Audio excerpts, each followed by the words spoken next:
सौम्या द्विवेदी जी। राधे राधे महाराज जी। महाराज जी, मेरा प्रश्न है कि जब मैं अन्य लोगों को भगवत मार्ग की ओर प्रेरित करती हूँ तब कभी कभी मेरे स्वयं का भजन एवं नाम जब प्रभावित होता है, प्रतीत सा होता है। ऐसी स्थिति में क्या मुझे दूसरों को प्रेरित करने के स्थान पर केवल अपने साधन पर ही केंद्रित रहना चाहिए? हाँ, होगा, प्रभावित हो जाएगा, क्योंकि अभी कोई सिद्ध तो आप हो नहीं गए।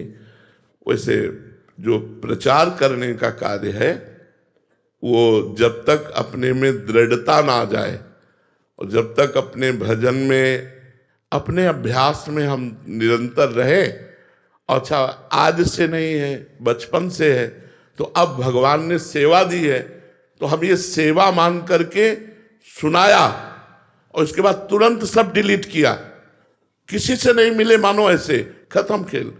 अब वहां बैठकर चिंतन नहीं कि मैंने क्या बोला, कौन मिला, पूरा डिलीट, शांत से अपने भजन में जैसे लगे। अब वो पूरा एकांत में दिन भर जो हमारा चला उसका जो आनंद है, अनुभूतियां है, वो आप लोगों को थोड़ी देर के लिए दिया और बस एकांत हो गए। अगर हम स्वयं परिपक्व नहीं हुए तो हमारे उपदेशों का प्रभाव किसी पर नहीं पड़ेगा। हमें चाहिए पहले खुद परिपक्व हो जाए, और अगर किसी को उपदेश देना भी पड़े तो ऐसे दे कि हमने संतों से सुना है, हमने शास्त्र में पढ़ा है, हम स्वयं साधन जो कर रहे हैं उसे गुप्त रखें। यही चूक हो जाती है। मर्जी आप तो गुरुजन आचार्य हैं, तो आपके अनुभव तो जो हमारे लिए एक प्रेरणा स्रोत होते हैं, बट जब हम साधक किसी दूसरे को समझाते हैं तो अपने अनुभव साथ जब प्रस्तुत करते हैं तो बाद में खालीपन सा लगता है। हाँ, नहीं, चला ही नहीं सकते आप। जो आप नियम लिए हो आपका चल ही नहीं पाएगा, क्योंकि ऐसा सिद्धांत नहीं। जैसे आपको राधा नाम में आनंद आने लगा, आप 4 घंटा जब किए, आपको लगा यार परिवार के सदस्यों को भी दे, क्योंकि आनंद में, या अपने मित्रों को दे, या जो मिले। तो जहां आप एक ये कि हम तो 4 घंटे जपने में कितना आनंद मिलता है, आप 10 मिनट भी जपिए, अब आपका 4 घंटे भजन नहीं होगा। आप देख लेना, उसमें विघ्न पड़ जाएगा। अगर होगा भी तो आनंद रहित होगा, आनंद नहीं उत्पन्न हो पाएगा, शुष्कता आ जाएगी। इसीलिए आचार्यों ने कहा है जब तक आप दृढ़ ना हो जाएं तब तक किसी को अपनी बात ना बताएं। अगर चर्चा करनी है तो हमने वृंदावन में सुना संत के मुख से कि अगर नाम जप किया जाए तो जीव का मंगल हो जाए, बस।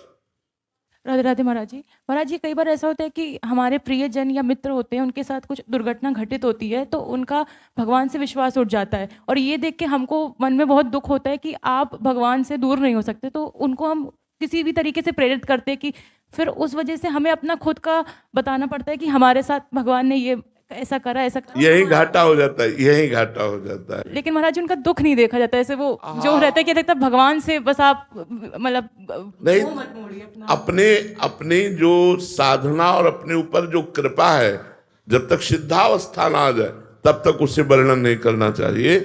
मतलब 13-14 वर्ष हो गए प्रवचन शुरू हुए, नहीं तो जीवन में कभी हम 5 मिनट भी नहीं बोले।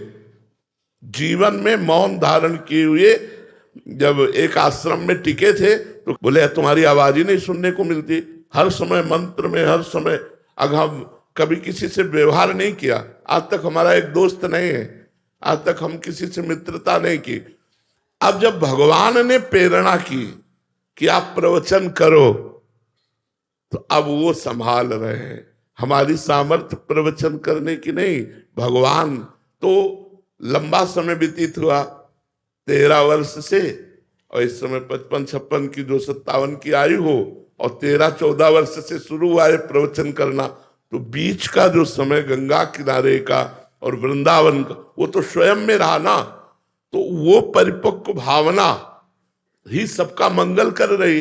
तो हमें चाहिए अपनी भावना को गुप्त रखकर संतों की बात बता दे, जिससे उनका विश्वास बने या ना बने, और भगवान पर छोड़ दे कि हे भगवान आप इस जीव को संभालिए, कहीं आपसे विमुख हो गया तो अनंत जन्मों तक भटकता रहेगा। ये हम अंदर से बोले, और उसको जो संतों से सुना है वो ऐसे बोल दे। अपना अनुभव और अपना भजन ना बताएं तो आपकी उन्नति होती रहेगी।